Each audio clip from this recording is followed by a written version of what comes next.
light bulb went off, and he said, "I know this guy who's big into this, and we could have you come up to Tallahassee and just present what your beliefs on education is, as your Uvalde reports." Ta-da. What does it pay? That's what I want to find out. Is like see if there's a job through that, because I would love to do that. Yeah, if anything, you'd be like on an advisory board or something. Whatever, as long as it pays. I don't think advisory boards, well, they pay, but not much.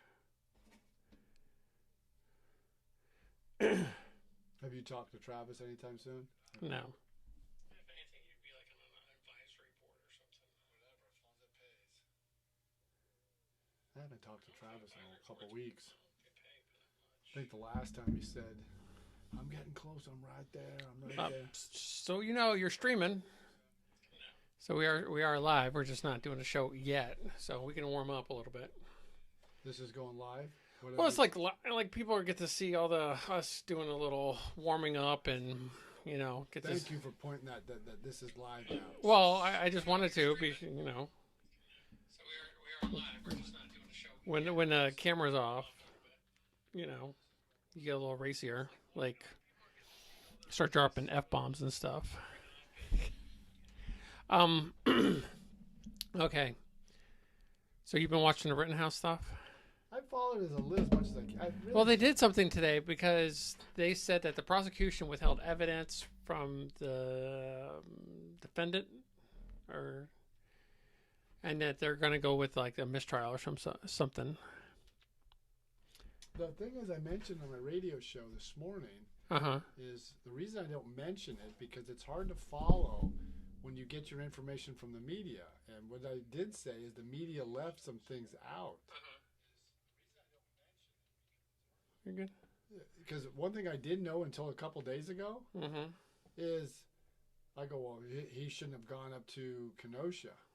Well, I didn't know his father lives in Kenosha. Oh, no, this kid gets exonerated or acquitted or whatever. The CNN, MSNBC, all these people that called him like a white supremacist and stuff like that, they're going to be paying out the ass to this dude because don't talk shit. You defamed him, yeah, really knowingly, because the media is under a certain law, but you can get away with stuff. But if you knowingly knew this, and I didn't know that until it came out that his father lives in Kenosha. Yeah. I hope he does. I hope he's like the Covington kid. Oh, he is. But they did a funny meme. Let's see. Are we live yet? Nope. Hold on. Oh, I gotta go over to Restream. Yeah. Well, they did a meme where the Covington kid was like, oh, I got paid out such and such million, and what's his name, Rittenhouse, is like, hold my beer.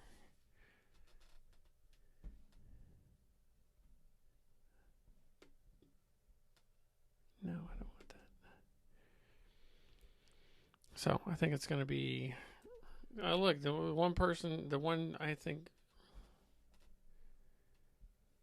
one group that wants this kid to be found guilty is definitely the media, so they don't have to pay out.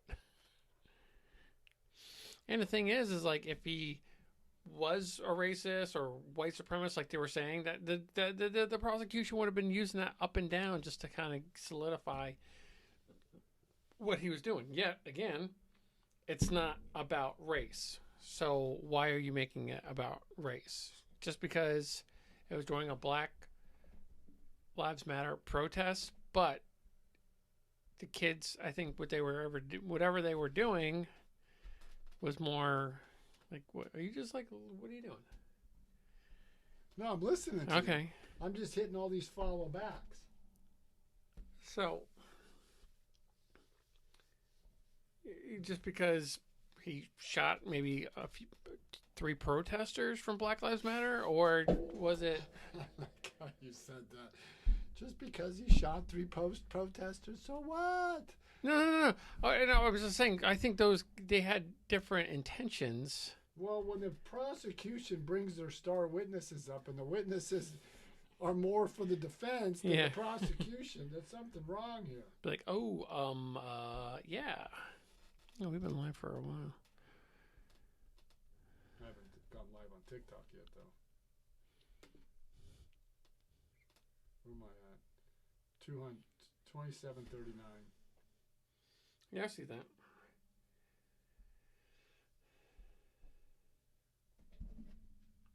They scoot this forward a little bit. Scoot what? The box. This so I can put my camera, my phone. Okay. Let me scoot over a little bit. We are live there.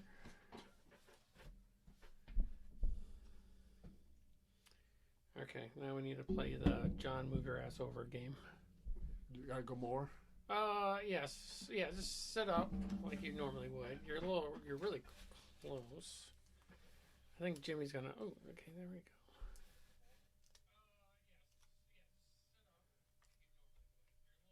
All right, now I just need you to go that way.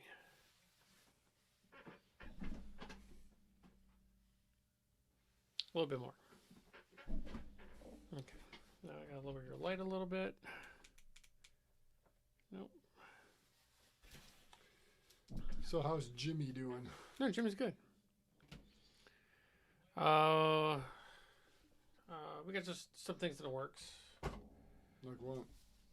I mean, I think it's just I definitely need to get off my ass and start interjecting some more content into your Baldy reports, not just you doing it all. And we're trying to figure out what's going on with the guy that we hired to help us with the following and stuff like that. So I've noticed there's a lot more follow backs since we've been doing with him. Yeah, and that's like, you know what? So I haven't been hitting anybody to follow. I just been hitting all follow back. No, you want them to follow you. You don't need to follow them back. Well, yeah, you should follow them back. Okay, I don't know if we should be talking about this while we're streaming, but that's kind of like. Well, ask Jimmy that question. Yeah, and then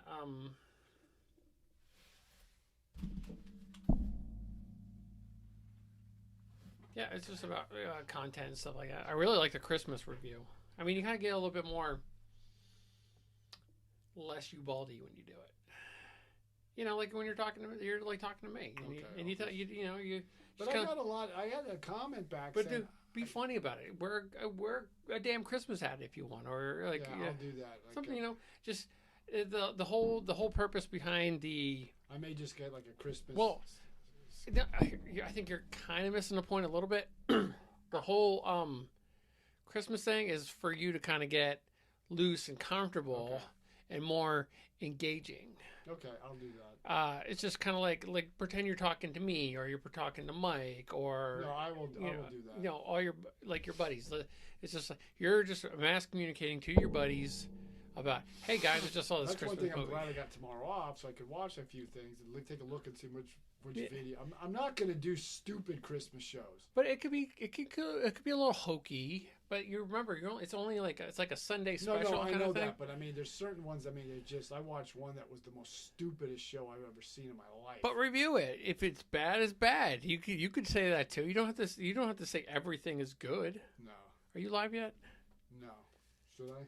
I mean, on TikTok, yeah. Okay. Testing 1 2 3. Testing. I don't know. I'm not listening to the headphones. Hold on. We're almost at a point. Test. We're almost at a. Which one is test? We're almost at a point where we can maybe even ditch the headphones because we still have the microphones that are picking us up. I mean, I can hear us in here. I think we just maybe get a little bit better quality sound. Yeah. So are you live on TikTok? Want me to go live? Yeah. The only reason I don't go live, I want to make sure when we go live, it's just ready to go. Because I think we lose people when they come on, and then they're waiting. So for the whole Rittenhouse thing, the fact that these guys that did get shot had criminal background. Yeah, one was a child molester. Okay, does that have any weight on him doing what he did? No, I mean, just because you had a criminal record, but the thing is what the prosecution had said was, oh, if you should take a beating, it's not a big deal. That doesn't give you the right. Well, they said a lot of things. They said, No, like, just because you have a gun doesn't mean you get to defend yourself. Listen to their statement. Yeah. When they said, if someone hits you with the skateboard, just take a beating. That doesn't give you the right to kill them. But other constitutional scholars says that doesn't mean you're supposed to just take it. You can defend. That totally misreads the argument. You want some more? No, I'm good.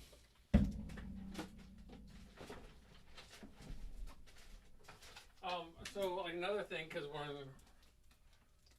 go live. Okay. Another thing is they're gonna get people coming in and out, so we're really just. But another thing about, because we're gonna talk about it when the show starts, is that the guy, the prosecutor, was interviewing the YouTube guy, and he was kind of interjecting, and the prosecutor's like, so you're reporting this, right? He goes, yeah, I'm reporting it. He goes, so that means you can interject your opinion into what you are reporting? And I'm like, did he really just say that? I mean, we live in a news cycle that they do nothing but interject their opinion. And yet, why are you doing that, YouTube guy? Yeah. Okay. Okay, but here, since we are live now on TikTok, I just want to let everybody know we're just kind of finalizing some things. So when you are ready, Joe, with my co-host, then we'll. So you want me to bring it in? Yeah, let's just start it off. No, you want me to? Hey, everybody! Start that. All right, hold on. Let me just make sure I get to see your bright and shiny face on TikTok. See. So hey everybody, just say hey. This is Joe. You just go. Ubaldi reports. You're live. You're beautiful. Good. All right. We've been going. All right. We're gonna start recording in 3, 2. Hey everybody, this is John at Ubaldi Reports. With me as always is my good friend and fellow Marine combat vet Joe Bitts, and we got a lot to talk about today.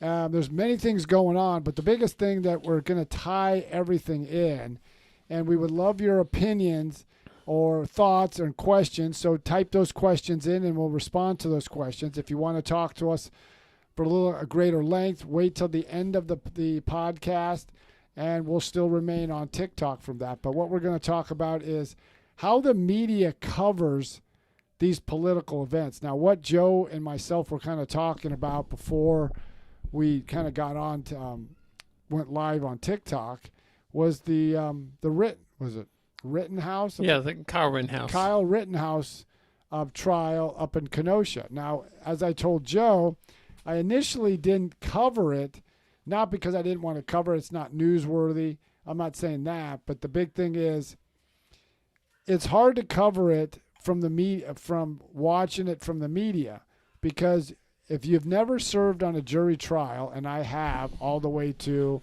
we found the person guilty of a domestic violence case, you don't get a lot of the nuances that the jury gets.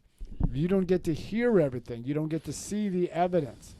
So it makes a big difference. But the media failed to cover some things. I did want to talk about the media for a second. So last week was Veterans Day. Correct. Okay.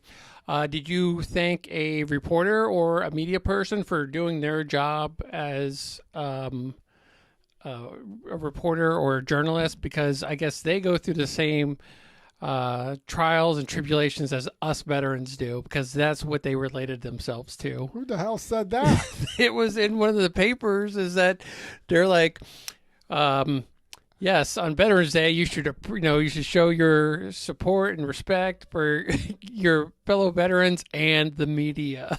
I'm going to thank the media that they got shot at. Yeah. And I went, oh boy, that's what I'm going to do. Well, I think, but it was just kind of like, how can you kind of blow yourself up. That's well, how can you put yourself on the same level as veterans, period? It's amazing. That is so. But make sure you, thank a journalist, everybody. I'm going to thank the journalist when I get off this TikTok. When you see a journalist, say, hey, thank you for your reporting. Thank you for your sacrifice. Yeah. And that kind of goes into, you said it, the whole Rittenhouse thing is being very, I want to say underreported, but I mean, they were barraging this kid in the beginning. Like when it first initially happened, they were like, this white supremacist, this vigilante, this Trump supporter, this, they were just trying to brand this kid as a bad person from the get. No, they were. But the one thing, like I said, I didn't really follow it because it's hard. In all these trials, it's hard to follow because unless you're there in the courtroom every day, you're going to miss a lot of stuff. But the one thing I just found out this week, I was talking to my younger brother, and I was saying we both agreed he probably shouldn't have gone to Kenosha in the first place because I thought he came from outside the state. I didn't know his father lives in Kenosha, who asked him to come to Kenosha to help with safety up there. Then it's just everything that the media reported on was false. Yeah. But then like you said, they called him a white supremacist. Mm-hmm. President Biden chimed in. Even Jen Psaki, the press spokesman, when Peter Doocy asked him a question about the Rittenhouse case, he goes, I can't comment on an ongoing trial. But then she said, but President Biden believes this guy's a white supremacist, whatever the term she used. Well, he said he was a white supremacist. Based off what? But he said that during the campaign. And then the Fox reporter, whoever he is. Peter Doocy. Okay, Peter Doocy kind of threw it back at her. And then she's like, whoa, we don't talk about that. And well, it's ongoing. But we don't like the vigilanteism and blah, blah, blah, blah, blah. So she's still kind of... She commented on it. Yeah, she kind of commented on it, but only in favor of her, not... But see, the thing is, when they called him a white supremacist... Yeah. Based off what? What evidence that they... Whatever the media tells them. But see, right now, if you're white and we disagree with your viewpoint, you're a white supremacist. That's the whole thing with the governor's race in Virginia when the Republican won. They kept painting him, you're white, you're racist. You're white, you're racist. And people are like, wait a minute, I'm not racist. And it's just the media coverage to me has been despicable. Look at the media coverage with President Joe Biden. If all these scandals would have happened under President Trump, do you think the media wouldn't have covered it? Or look at the situation with Hunter Biden. If that would have been his son-in-law, Jared Kushner, or Don Jr., or any of his kids did what Hunter Biden did, do you think the media wouldn't have covered it? I know, but we seem to keep on going back to that, and I think we need to. I think we need to focus on still stuff that they're not reporting, but not go back as far. I mean, we're about a year out of a Trump presidency, and let's do this. We've got a severe supply chain disruption. One of the person who should be responsible for solving it or fixing it or managing it or trying to come to a solution is the Secretary of Transportation, Pete Buttigieg. How many people in the United States know during the height of this he took a 2-month family leave because he and his partner or husband adopted 2 kids? Well, this is coming from a guy that doesn't have a baby, all right? So, I mean, there's a bonding experience, John, and there's a moment, and, you got to help out your husband. Oh, yeah, but right in the middle of a pandemic, and there was no number 2 at the Department of Transportation. So who was making these decisions? And, because where you work, you talk to your boss, he never gets a day off. And this is, a franchise that he does. So, if he has to work all day, if you're the Secretary of Transportation, guess what, buddy? If there's a crisis, you need to get your ass out there and you need to fix it. Because if anything, it would have made him look good because for right now, come 2024, he's the only probably hopeful of actually running against a Republican. Well, okay, here's the point. If he took 2 months off for family leave, this week President Biden was in Baltimore to see what was going on for supply chain disruption. Baltimore, 1% of all trade comes to Baltimore. Has Pete Buttigieg, has the Commerce Secretary, has the Labor Secretary, has the Vice President, has the President of the United States. Have they been to Long Beach and have they been to Los Angeles, which 40% of all traffic from goods go to? No, but they did sign the infrastructure bill, John. Oh, yeah. And then this week, CNBC reported that farmers are having a difficult time getting their product to market. We think about, product coming into the United States, but the United States exports a lot of product overseas. Is that because of workers, or is that because That's a combination of things. It's a combination of workers. It's a combination of truckers. There's not enough truck drivers because there's a shortage. Mm-hmm. Then you go to the ports. They're not, back 2 months ago, Joe Biden said it's a game changer. We're going to go 24/7. Mm-hmm. The situation is even worse now. Has the media covered that? No, and what about Christmas? That's the other one. I say gift cards. Okay, now, when we talk about the bias in the media, I wrote an article, I want to say 2 years ago. And know what you should do? You should repost that article so everybody can see it. I will repost that article. I just got to dig it up and I'll repost it. But what I wrote is bias in the media. And I asked a friend of mine who is a demographer, and what the demographer is, for those who don't know, because I really didn't know what it was until he told me, was he tracks trends. So I asked him, is there a Hippocratic oath that, like doctors, that do no harm, things like that? Yeah. Is there like a Hippocratic oath for the media? And he goes, oh, yes, there is. It's called the Society for Professional Journalists, and they have an ethics code. So if you type in Society for Professional Journalists ethics code, it goes to the ethics code. And what it says in the number one, the very first thing is the accuracy of your work. The media has failed that. An example, last week, I don't remember, it was a female anchor on CNN. She was interviewing Republican Senator Rick Scott of Florida. And they were talking about the race in Georgia, and she said critical race theory is not being taught in the public school system. Rick Scott said, I beg to differ. Yeah. Here is the evidence that showed that the Commonwealth of Virginia Department of Education stated how to teach critical, and they even spelled it out, critical race theory. And it started in 2015 under then Democratic Governor Terry McAuliffe. Now, what people need to understand, and I asked my friend this because he was in the news media business for many years, they have a research team that does all their research. Like I was watching Fox News last night because one of my favorite shows is Brett Baer's Special Report. And then they had some, which I kind of knew this, but I didn't know the extent of it. Someone had emailed them a response as, how long does it take you to prepare your show? And do you do like an audible at the last minute to change it up? And he goes, typically we have a meeting at 10 o'clock in the morning and we're debating, discussing, moving things around. And then a lot of times we do an audible right before the show starts. Yeah. And so think about this. He has a staff that helps him put his show together. And then he also has a research staff that does all his research for him. So they can prep. Like I do a radio show up in a small town in Brooksville, Florida, which is just a little bit north of Tampa. Well, they prep the radio host. They get them what's trending in the news, and they'll send it to them so they can keep them ready. Yeah. I'm a one-man show.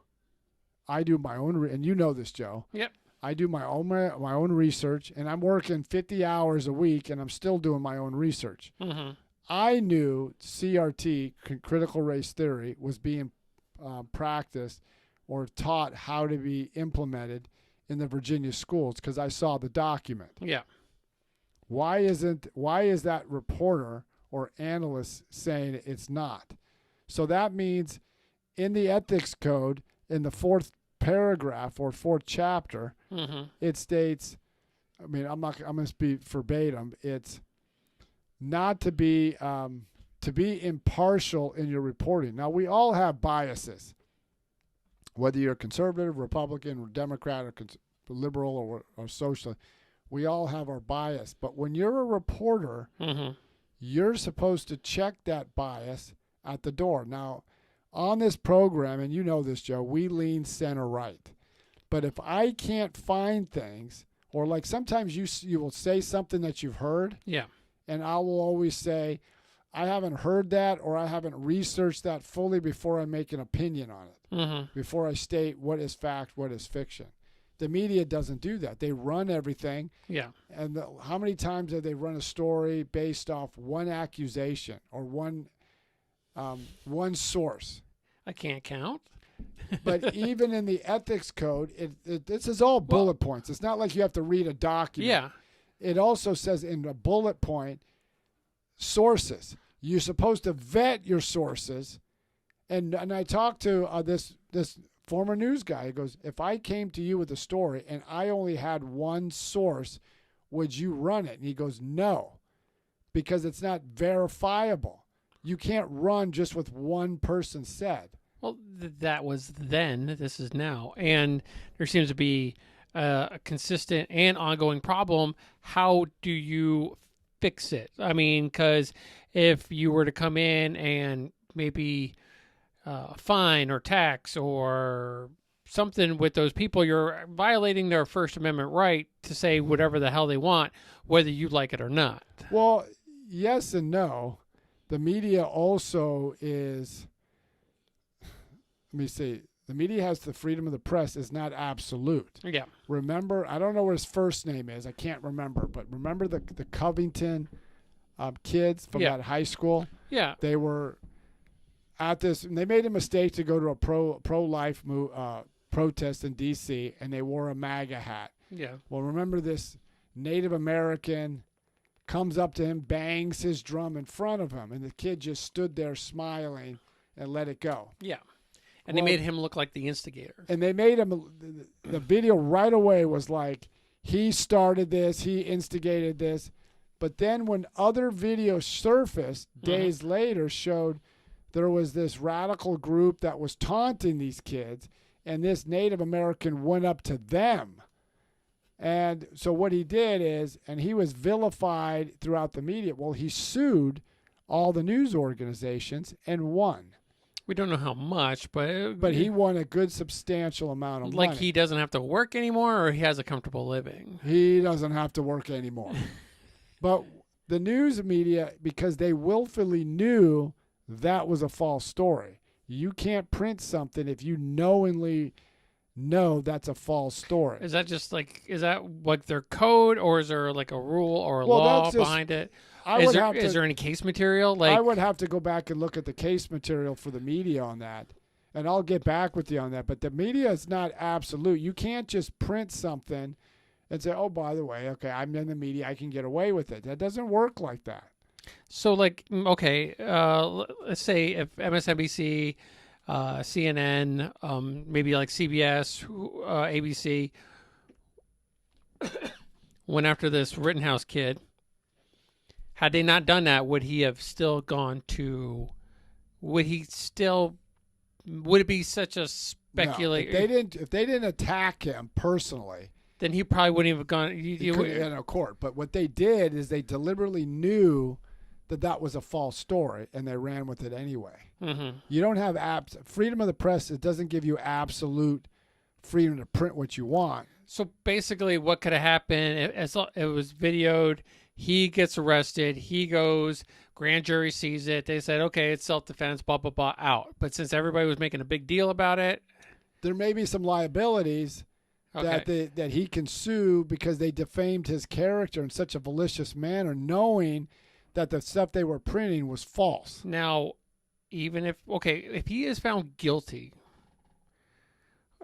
which wouldn't surprise me nowadays. I mean, like you got a couple years ago, I'd be like, no way. But no, now how things are going. But if he's found guilty, are they still liable, and can he still sue them? That's up to a court, and I don't know. I'm not well versed on all that. But the thing is, I've listened to other constitutional experts like Alan Dershowitz, Jonathan Turley. Alan Dershowitz is the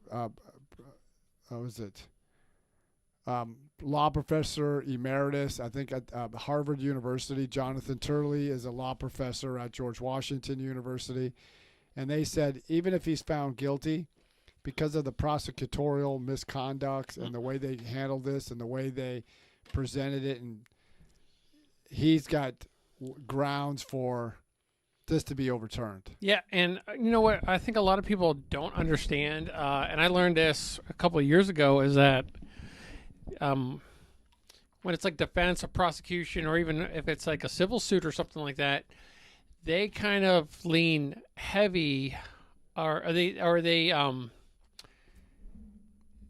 they maybe carte blanche a lot of things for like the defendant or the plaintiff, or I'm sorry, the defendant in like a civil case, because they know that if they could still prove guilty, it gives them less of a chance to retry. Yeah, but see, the thing is, in our system, it's got to be beyond a reasonable doubt. Yeah. And all the defense has to do is, what would you do if someone was hitting you, attacking you, chasing you down, and as the prosecution said, well, you should just take a beating, but you didn't give you the right. If someone hit you with a skateboard, it doesn't give you the right to shoot and kill them. Or the fact that he was like, oh, well, so-and-so was violent, but was he violent to you? So, I mean... And then, like, in Florida, we have laws, like, if I see you and it looks like you're up to no good and you're going to hurt somebody else, I can exercise my right, stand your ground, because it's not that you're affecting me, is that if you're going to cause harm to somebody else, you're going to commit a crime somewhere else. But it's got to be serious harm that's going to result in serious injury or death. Yeah. Now, if someone hits you with the skateboard, yeah, that's going to hurt, but you can be killed if someone hits you with a skateboard. Yeah. I mean, you and I have come in those kind of situations all the time where we've had to use deadly force or have been brought close enough to using deadly force when we were overseas and we were in a certain situation where it could is getting hairy, or, But see, the thing is, in the military, when we were in Iraq or Afghanistan, it's a whole different ballgame, because we're in a combat situation, so the rules of laws of war are not applicable in this situation. But here, this goes to any state. If someone is attacking you and you believe you're going to suffer serious bodily harm or death, you have the right to defend yourself. But we also know that coming in the military, if we were in a skirmish or a firefight, or even where there were casualties on either side, there was an investigation as well. Oh, yeah, there was. Many times there was investigations. They have the JAG attorneys. Every battalion has a JAG officer assigned to them, and they would investigate. And they have investigated certain situations. Have you ever been a part of those investigations? No, I haven't. But I was on the staff where they were doing investigations. Yeah. So, but in this case, there's things that the media presented were blatantly false. And they knew it was blatantly false. Mm-hmm. But even just like when the president called him a white supremacist, nobody asked, was he a white supremacist? Is that him just maybe, what's it called? Not identity politics, but where he's just trying to, there's a certain group he's just trying to appeal to. Yeah, okay, but let's go with that. Remember how much outrage there was when Donald Trump interjected himself into ongoing investigations? Yeah. The media jumped all over him. Why is the media now? Why are they silent when it's a Democrat interjecting himself, or when they're finding out, where's the reporting when they, like I was just watching the news today. Remember when the National School Board Association sent a letter to the Justice Department, Yep. wanting them to investigate parents and call them domestic terrorists. Mm-hmm. Well, the Attorney General Merrick Garland said, "Oh, I don't know anything about that." He lied. But he lied. So he forwards a letter to the FBI, and they're still investigating. Now we're finding out that the White House was involved and said, "Well, I never directed, but you called the Attorney General." So if the Attorney General gets a call from the President, guess what? Your ears are going to perk up. Yeah. But why hasn't the press covered that? Why haven't they investigated that? Now we look at okay, I know this is old news, but it's not old news. Look at the Russian collusion story. Yeah. We were captivated for a couple years. Now John Durham, I think a week and a half ago, 2 weeks ago, just indicted Igor Damchenko, if I pronounced his name right. Yeah. For giving false information and lying to the FBI. He's already had one attorney plead guilty, and another attorney he's indicted was involved by lying to the FBI, and both of them were linked to the Clinton campaign. Mm-hmm. There was crickets in the media. The Washington Post finally issued 2 retractions, but they're not giving back their Pulitzer Prize they shared with the New York Times in December of 2018 because of the relentless reporting on the Russian collusion between Trump and Russia. Yeah. That proved false. Why hasn't they asked Adam Schiff, the chairman of the House Intelligence Committee, who said many times, "I've seen the evidence. It's in plain sight. It's overwhelming." Yeah. Where's the evidence? Why haven't they said, "Hey, Representative Schiff, show us what you've got"? Yeah. Or what about Robert Mueller when he was asked in a congressional testimony after the release of his Mueller report? Do you know anything about Fusion GPS? And he said he didn't know. How would you do a Russian investigation and not know what Fusion GPS? The media was silent then. Yeah. Well, I mean, but the thing is that they're going to keep on doing what they do with no recourse. I mean, and then I mean, what can we do? We just stop watching them? That is the recourse, because I was talking with Scott McDonald. He does, like I said, he's the demographer, and there was a reports that came out on ratings. Mm-hmm. CNN's ratings are like their top, I think their primetime lineup was beaten out by the Hallmark Channel, Lifetime. Hey, hold on. Hallmark Channel's got some good stuff going on now. I know. They got the Christmas shows hitting. They got the Christmas shows. So of course they're going to run all over CNN. But the point is, even MSN, their ratings are plummeting. So I asked him on my way over here, are the advertisers going to redo their contracts? And he goes, yeah, they redo these over repeatedly over time, because what they look at is the numbers that what they paid for. They were supposed to be up in ratings up here, and now they're way below, and they're dropping precipitously. Yeah. So what's like, take CNN, MSN, they have shareholders, and their shareholders are probably very liberal, progressives, or whatever, but they're still business. Mm-hmm. They're going to have to address the fact that they're creating viewerships, and if their advertiser says, "I'm not going to advertise at this level because we're not getting the viewership," so they got to pay bills. All these anchors make into the millions of dollars. Yeah. So if their ratings are dropping, that means their advertiser dollars are dropping. They're not going to be able to afford to pay whatever Andrew Cuomo's making, or Brian Stetler, or any of these other, or Rachel Maddow. They can't afford that. At what point does like CNN and MSNBC and CBS, ABC, even Fox, I don't want to include Fox, because, I guess it is kind of like a left-right thing, but when does it start maybe turning into like a tabloid versus an actual news report? Well, it has turned into a tabloid already. It has been for a few years when they jump on every innuendo, half truths, or whatever, and it's just a mess. Now I still go back to this one gentleman. He's passed away. His name was Alexander Solzhenitsyn. He was a famous Russian dissident. He was in the Gulag system during the Soviet Union. He was exiled to the West, spoke at a Harvard commencement address in 1978. And it's pretty lengthy. And you go to the bottom, and he just destroys the media. And he basically said, who holds you accountable when you misreport or you twist the story around to fit your narrative? Who holds you accountable? All you do is pat yourself on the back and you move on. But who holds you accountable?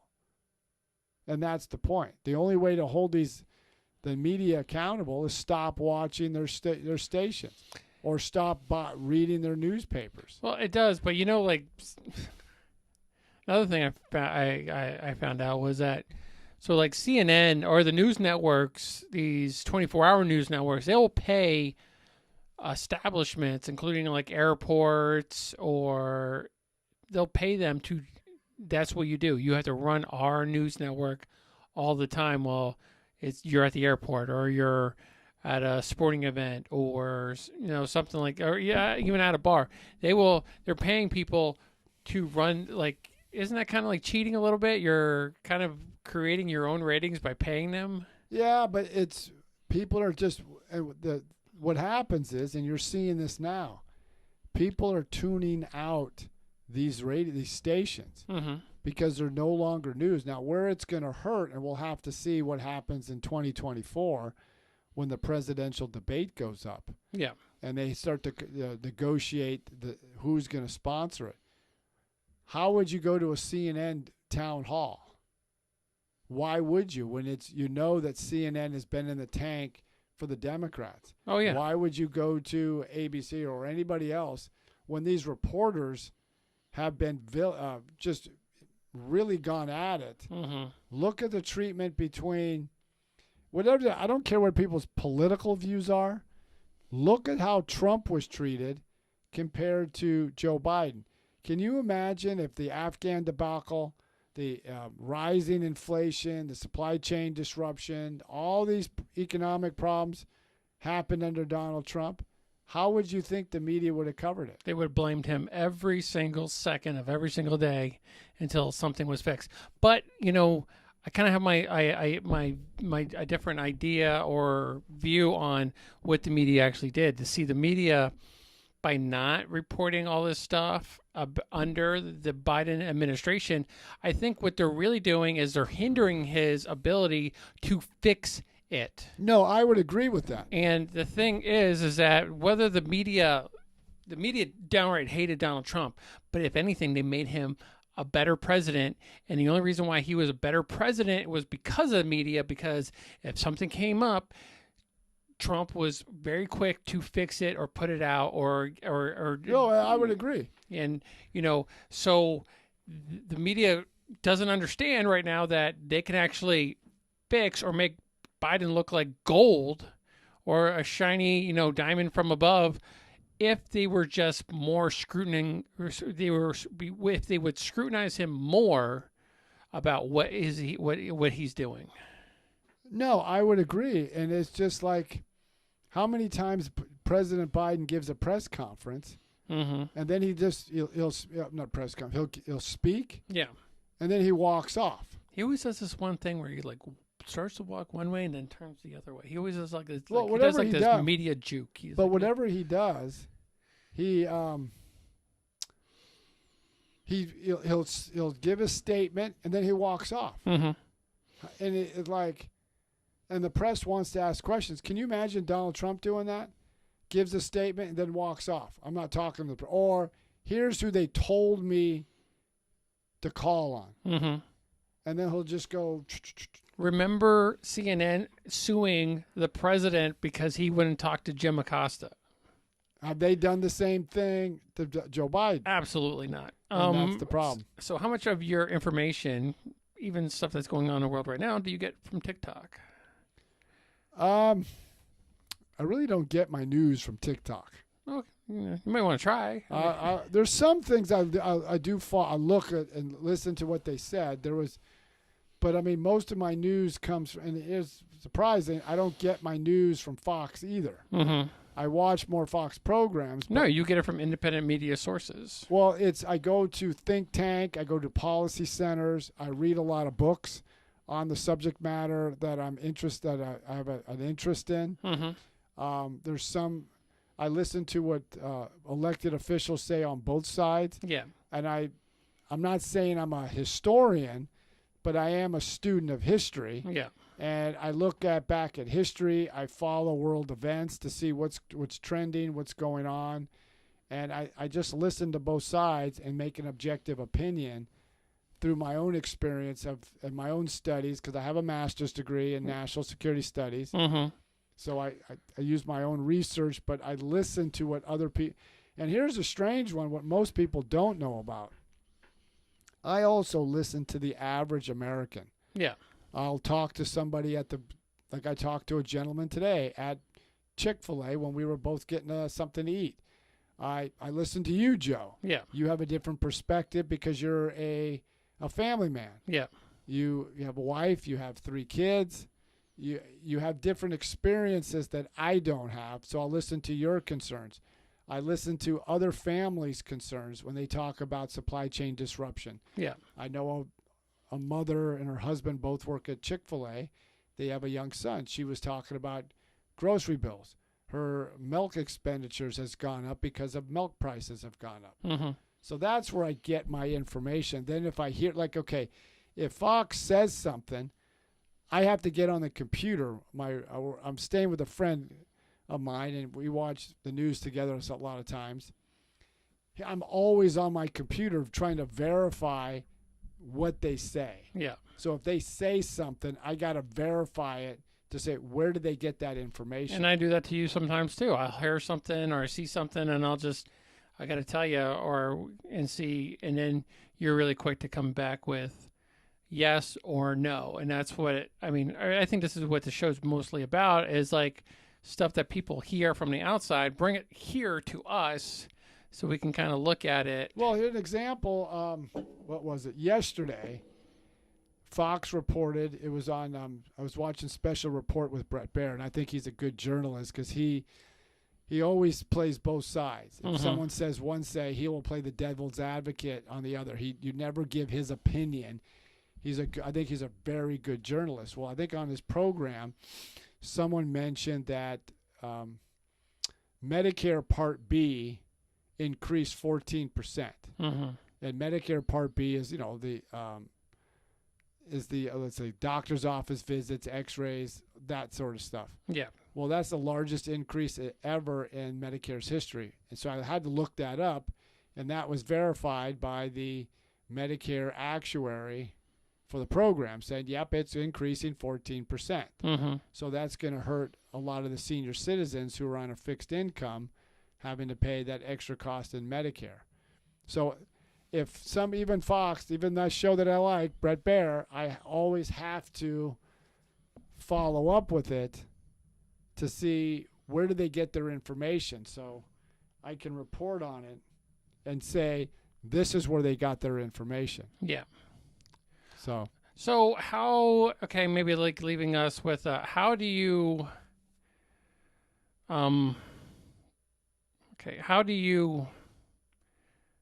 fix the journalistic or journalism and also not violate their First Amendment right? the first thing, it starts at the journalism schools at all the major institutions or college and universities, is explaining them, hey, when you guys study the ethics in journalism, you can have your opinions, you can have your who you support, who you don't support, but when you start to take that opinion and inject it in your reporting, that's where it has to start. The other way is there are good journalists out there. There are. Like I mentioned, Brett Baer, but I also liked Charles Lane. Charles Lane is a reporter or commentating from Washington Post. Washington Post is by far no conservative outlet. No, especially when Jeff Bezos owns it. Charles Lane leans center left, but Charles Lane is fair in his reporting. I think he's a good journalist. Mm-hmm. There are good journalists out there. What the good journalists need to do is hold their colleagues and their profession in check, much like the steroid era in baseball. Mm-hmm. Not every baseball player juiced. Not every home run champion juiced. But when they failed to hold their fellow athletes accountable, because now it tainted them. Mm-hmm. And like Ted Koppel told CNN president, what are you going to do when Trump's no longer president? And then he also complained about he doesn't really like these bloggers that report on the news because we're in the game, we're doing this all day, they're doing it like part-time. But I would have said to Ted Koppel, what are you doing to hold your colleagues in check when they fail to report something or when they totally mislead or do a blatantly false story? Mm-hmm. Like, remember during the Kavanaugh hearings, NBC News, as an example, and Washington Post started this. They interviewed people making these salacious accusations against Brett Kavanaugh. They had no evidence to back it up. Yeah. And that was one of the violations of ethics in journalism.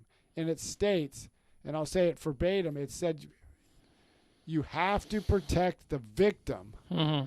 but you also must protect the person being accused before they've been formally charged. Now, in that story, I know this is rehashing old news, there was no evidence that linked them together. Mm-hmm. There was no evidence that they ran in the same circles. She made this accusation. The people that she said could corroborate her story know nothing of what she was talking about. Yeah. Then she said I was driven to the place in question. She couldn't say who drove her there. Then she said, I left early. My friend was there, never told her about it for years. Mm-hmm. I left and I called and got a ride. Okay, well, this is 1982. There were no cell phones. Where did you get a ride? Who picked you up? Where did you make the phone call at? Yeah. But when the same accusation was made by Tara Reid to the Washington Post, their response was, well, we couldn't corroborate her story, so we didn't run it. Yeah. That's not the same what you did to Kavanaugh. Mm-hmm.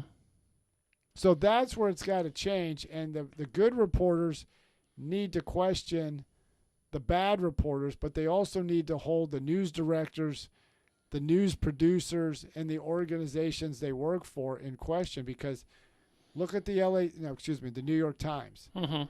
It used to be the best news organizations in the country. If they reported it, there was something there. If they didn't report it, there wasn't anything there. Now they're just a tool of the Democratic Party. Yeah. So they've lost credibility, and maybe the other way is stop buying their newspapers. Yeah. All right, so how can they go ahead and get a hold of us, John? Well, you can go to our email, go to ubaldireports@gmail.com, and I do check it, just so you know. That's ubaldireports@gmail.com. You can go to Facebook, Twitter, Instagram, Facebook groups, type in Ubaldi Reports. Mm-hmm. And obviously, we're on TikTok, so you can contact us there at Ubaldi Reports. And all the streaming sites, you can leave messages there. We'll get them. So we'd like to hear from you and let what you think. All right. And then remember, we are live on YouTube. We are live on Twitch. We are live on Facebook. We are live on TikTok. And, everybody just, keep us in mind and have a great day. Have a great day and keep listening to Ubaldi Reports and tell your friends and family about it. Till next time, keep listening to Ubaldi Reports.